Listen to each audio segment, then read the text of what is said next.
L'énéatype 2, donc là, celui-là, c'est celui qui est en recherche de l'amour, d'être aimé. Il se demande souvent s'il est digne d'amour. D'ailleurs, sa question existentielle, c'est est-ce que je suis aimé? Suis-je aimé?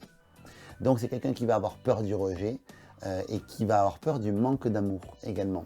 C'est quelqu'un qui souvent est très affectueux, très démonstratif, qui peut être également joyeux aussi et qui va avoir cette capacité à savoir détecter les besoins des autres avant même que les autres le voient en fait. Et il va savoir y répondre très très vite.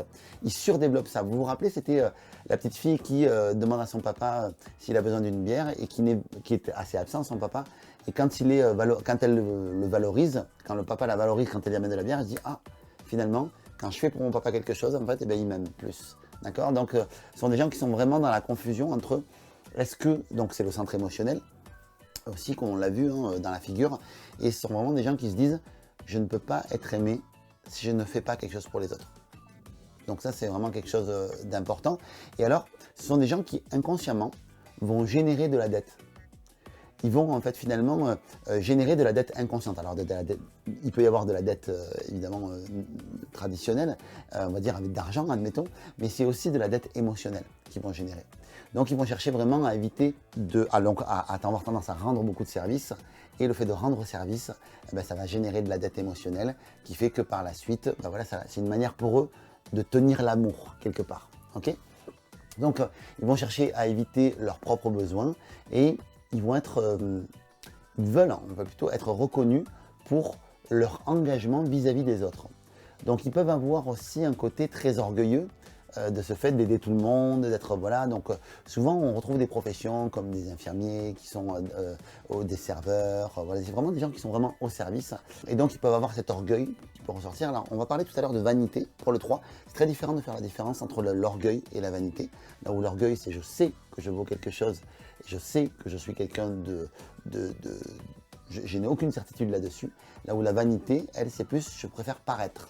D'accord. Donc c'est juste deux notions en préambule au type 3 qu'on va voir tout à l'heure, qui est également dans le type émotionnel, dans la famille émotionnelle. Donc ce sont des gens également, les deux, qui peuvent paraître intrusifs parfois. Des gens qui par leur aisance, par le fait qu'ils s'intéressent beaucoup aux autres, ils peuvent paraître un peu intrusifs. Donc c'est juste qu'on peut leur reprocher de temps en temps. Et les personnes qui sont avec ce profil sont plutôt axées sur des relations. En tout cas, ils ont une faculté à créer des relations et mettent vraiment un point d'honneur sur le besoin des autres. C'est-à-dire que les gens qui les entourent, ils vont être attentifs à leurs besoins, à leurs sentiments, à ce qu'ils soient bien. Et elles adorent aider et soutenir les autres. C'est vraiment, vraiment leur leitmotiv et ce qui les nourrit, quelque part. Donc, comme je vous le disais, elles ont besoin de se sentir aimées, elles ont besoin de se sentir appréciées également, elles ont besoin de sentir qu'elles servent aussi et qu'elles sortent les autres de la panade. Et ça peut également en fait leur occasionner des difficultés à connaître leurs propres besoins elles-mêmes, leurs propres désirs. Ils peuvent vraiment oublier, alors pas s'effacer, mais oublier leurs propres besoins, leurs propres désirs. Ce qui fait qu'ils vont rendre service, et par moments on peut les entendre dire « Ah, après tout ce que j'ai fait pour lui, après tout ce que j'ai fait pour toi, tu te rends compte ?» Et du coup avoir cette sorte de côté où ils vont encenser une personne et l'aider à arriver, et puis d'un seul coup la dédaigner. Être dédaigneux vis-à-vis d'elle. Je ne sais pas si ça se dit dédaigneux, peu importe. Vous savez, débrouillez-vous avec ça. Vous allez vous débrouiller avec ça, avec ce mot-là. Donc, ce sont des personnes voilà, qui sont un peu comme également des éponges émotionnelles. C'est-à-dire quand c'est vraiment, ils prennent tout, les émotions. Donc, ce sont des gens qui sont très réactifs par rapport à ça et qui peuvent avoir du mal à se gérer émotionnellement. Donc, c'est quelque chose qu'il faut apprendre à apprivoiser. Et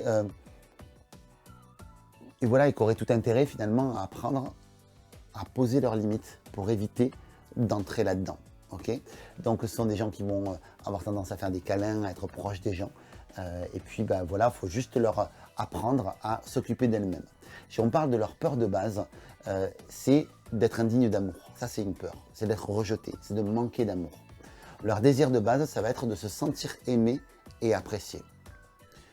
Leur passion et leur élan, on l'a vu tout à l'heure, c'est la partie orgueilleuse. Ça peut être des gens qui sont orgueilleux. Leur fixation, ça va être la flatterie, comme je vous le disais, et le dédain. C'est-à-dire qu'ils vont pouvoir encenser quelqu'un et puis d'un seul coup être dédaigneux vis-à-vis de cette personne-là, si cette personne-là ne leur donne pas la reconnaissance qu'ils ont besoin, parce que les deux vont avoir besoin, les types 2 vont avoir besoin de reconnaissance. C'est important pour eux. Vision du monde, c'est le monde ne peut pas me donner d'amour si je n'en donne pas. Et leur orientation naturelle, c'est d'aimer et aider, soutenir les autres, être à l'écoute, comme on l'a vu. Voilà. Leur évolution, ce vers quoi ils doivent tendre, c'est d'apprendre à s'occuper d'eux-mêmes, apprendre à s'occuper d'eux-mêmes, poser leurs limites, savoir répondre également à leurs propres besoins, à leurs propres désirs, et apprendre qu'ils peuvent être aussi aimés pour ce qu'ils sont, et pas uniquement pour ce qu'ils font. C'est un point qu'on trouve beaucoup chez les émotionnels, ça. C'est quelque chose qui est vraiment important. Donc, je vous donne quelques phrases et quelques affirmations et questions pour vous aider à vous trouver si vous vous sentez 2, d'accord, et pour confirmer les choses. Donc, est-ce que vous êtes une personne qui est plutôt démonstrative et affectueuse? Si c'est le cas, c'est très proche du 2. Est-ce que vous êtes une personne qui est attentionnée et vous aimez vous consacrer au bien des autres, aux gens qui vous entourent? Pareil, c'est un bon signe de 2. Est-ce que les gens vous font remarquer parfois que vous en faites peut-être un petit peu trop pour eux? Est-ce que ça peut vous arriver que les gens puissent vous reprocher d'en faire un peu trop pour eux? Est-ce que les gens apprécient d'être avec vous, votre entrain, votre énergie? Est-ce que les gens apprécient ça chez vous? Est-ce que vous êtes une personne dévouée et prête à tout pour rendre service? Ça pareil, c'est un très beau signe de 2. Est-ce que vous accordez plus d'importance à vos relations qu'à votre propre réussite personnelle? Est-ce que vous vous reconnaissez de la valeur uniquement quand vous vous sentez utile ou important pour quelqu'un? Est-ce que vous pouvez réagir ou vous mettre en colère quand vous voyez que des gens sont en manque de considération pour votre générosité ou qu'ils manquent de reconnaissance vis-à-vis de ce que vous avez fait par exemple pour eux? Par exemple, est-ce qu'il vous arrive des fois de dire « Ah, après tout ce que j'ai fait pour lui », est-ce que ça peut vous arriver de dire ou de penser ça? Est-ce qu'il peut vous arriver qu'on vous reproche d'être un peu trop indiscret ou familier quand on est à votre compagnie? Est-ce qu'il peut vous arriver de mettre à mal votre bien-être ou votre santé pour ne pas être perçu comme quelqu'un d'égoïste? Donc, toutes ces questions pour vous aider à vous trouver si vous êtes type 2. On va se retrouver dans la prochaine vidéo, on va parler du type 3. À très vite.